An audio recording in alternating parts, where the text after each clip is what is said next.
guys, so guess what? I'm 6 months natural today. Go me, go me. Go me, go me.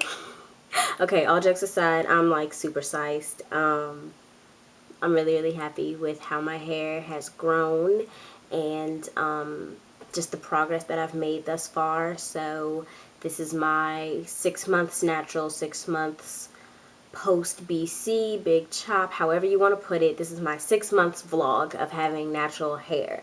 So, okay, so I basically just want to tell you guys what I've learned during the 6 months since I did my big chop about, you know, just hair and just whatever, what I've learned. What I would have done differently if I could go back and start over and do these 6 months differently, and then just give you guys a couple updates.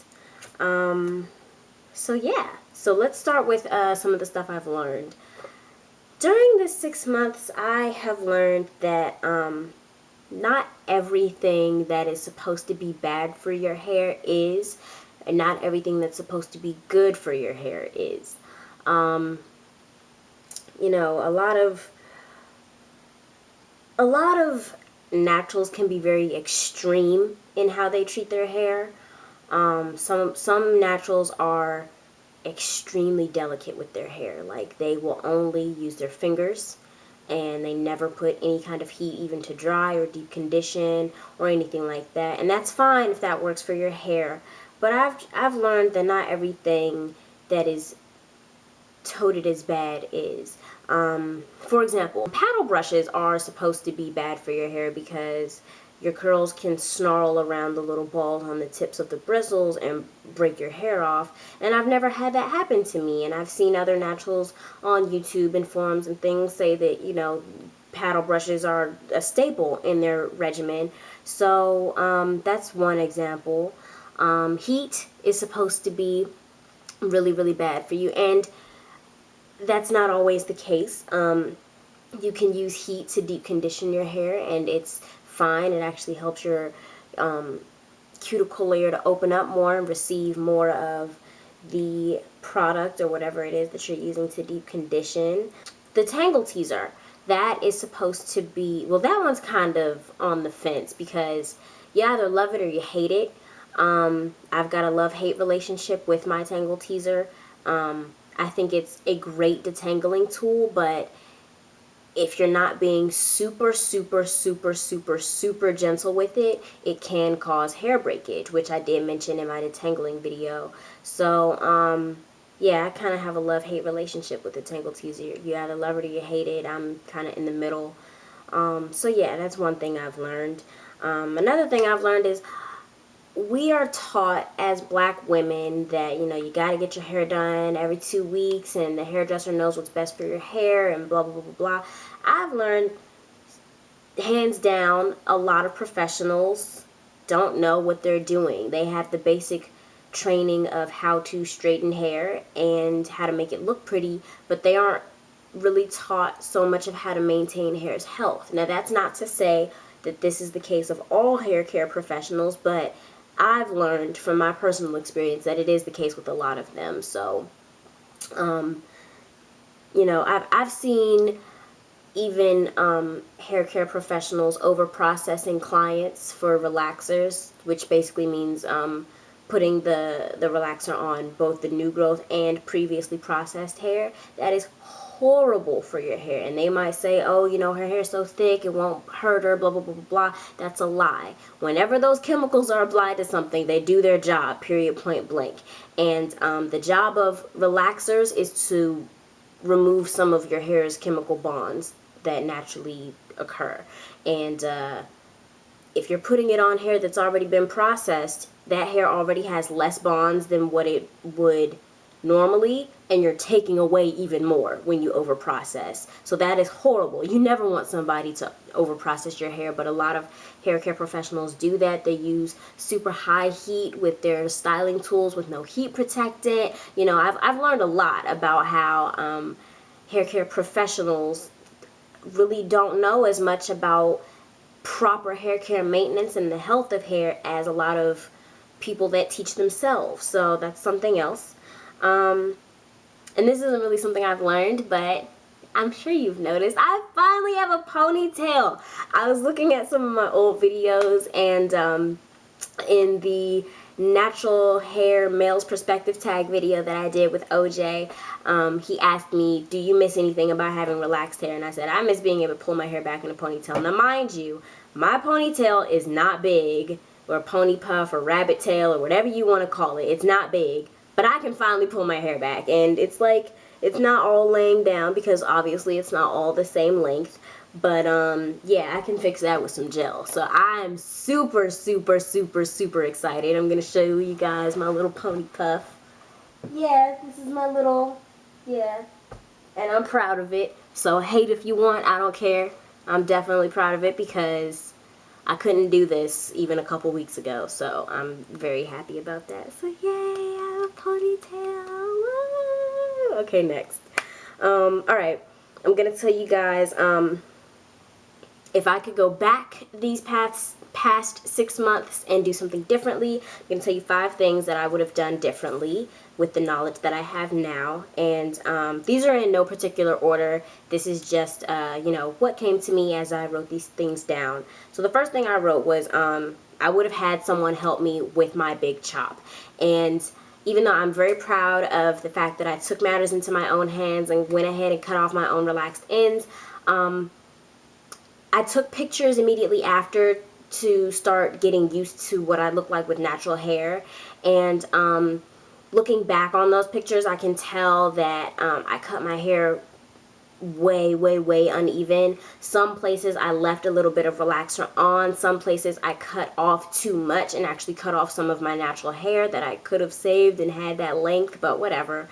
So I definitely recommend, if you're going to do your own big chop, have someone there to help you if you're doing it on loose hair. If you're going to do something like maybe a twist out or something like that where you can twist your hair and clearly see the distinction between your natural hair and your relaxed hair, then I think it might be a little bit safer for you to do a big chop on your own. But if you're going to do it on loose hair the way I did, I definitely recommend you have someone there to help you, especially in the back layers where you can't really see. When I got to the back, all of my family basically chickened out and they were like, no, I can't help you. And then like my mom did help me a little bit, but she was just like, I don't really know what you want me to do. Like she didn't even really understand what was going on. So have someone there to help you. Have them look at a couple big chop videos on YouTube, whatever you need to do, but just have someone there so that you don't cut off more than you have to or leave on more relaxer than you intend to. So the second thing is I would have known when to air dry and when to diffuse. Air drying is definitely the best method to dry your hair, hands down, because it causes no extra damage or harm to your hair. However, it's not always appropriate. I live on the East Coast, so for us, winters here get very, very cold, and when I was still in that new beginning natural phase, I didn't really know that like I knew about diffusing and hooded dryers and things like that, but I was more so on the train of thought that like any heat was just terrible and it's always best to let your hair air dry. But sometimes it's better for the health of your hair to just put some heat on it really quick to help it dry before you step out into the elements. There were a couple times where, you know, I would just be finishing my hair and I'd have conditioner and gel in it or whatever, and I would go outside with wet hair, and that was just out of the fear of the heat, and I wasn't even thinking about the fear of the cold on my hair. Like, it's terrible to go outside in freezing temperatures with wet hair. That is not good for your hair at all. So even though I do prefer to air dry the majority of the time, I know the value of using heat to dry when necessary. So I would have known when to diffuse or sit under a hooded dryer versus air drying. Third thing I wrote was I wouldn't have been so militant. When I first went natural, I was very, very anti-straight hair. And I used to be that girl that was like, oh, well, you know, if your hair was natural, you wouldn't have to go through that. And I think my family got kind of annoyed with me in my beginning stages. And that's totally understandable, because looking back, I'm annoyed with me with how I acted. I had to learn to find the beauty in non-curly kinky hair. I had to look at that and still be able to say, yes, that hair is pretty, but mine is too, and not hate on straight hair. Um, yeah, that's basically how I can, the best way to describe it. I was a straight hair hater.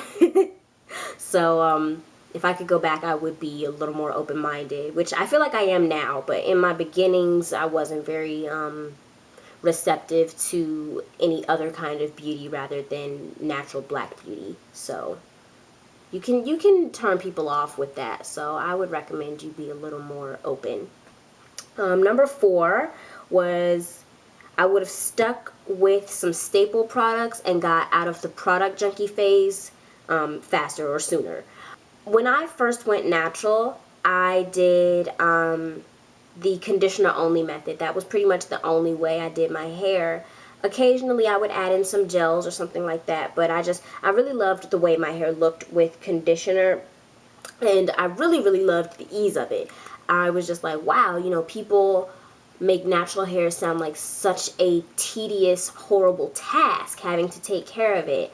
And it was just like, conditioner was this miracle product to me. It was like, conditioner conditions, it detangles, it can be a styler. I just really loved conditioner. So it seemed like every time I was going to Walmart or Target or Walgreens or something, I was trying out a new conditioner, because I was like, since conditioner is the only thing I use in my hair, that means I've got plenty of options to look at for what I can be leaving in my hair. I can have my hair smell different every day or whatever.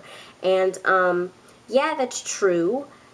You can, but it was a lot of money wasted. A lot of the products that I tried didn't work for various reasons, and that's just because no one product is going to work the same in everyone's hair. So I wouldn't have been such a product junkie. I would have stuck to a couple staples after I found something that I really, really liked.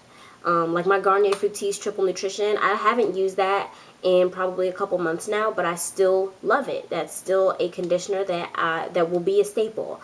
Tresemme Naturals, I never used that as a leave-in until recently, but it was always my favorite detangler. So once you find things that work for you, I definitely recommend you stick with them, and not necessarily, unless you're the type of person that you don't want staple products, if you would rather be somebody that constantly changes up what you're using, then do you. But if you want to save money and just have, those same things you can go to and rely on and know that they're going to work in your hair, once you find them, stop all of the experimenting. And the 5th one was, I would have played with more hair accessories. Before my hair got to the point that I could pull it back or really do much with it, there were days that I would love my hair and there were days that I would hate it. And I think if I had had more things to maybe dress my hair up with and change up the look so it didn't look like I was just seeing, gosh, my forehead's shiny. So it didn't look like I was just seeing the same thing day in and day out and like I couldn't do anything with it. I feel like I would have had less, not necessarily less bad hair days, but less days of me disliking my hair. Yeah, I think hair accessories, changing up your look, can help you to fall in love with your hair more, or easier. I don't know how I'm trying to say it, but yeah, I would have played with hair accessories.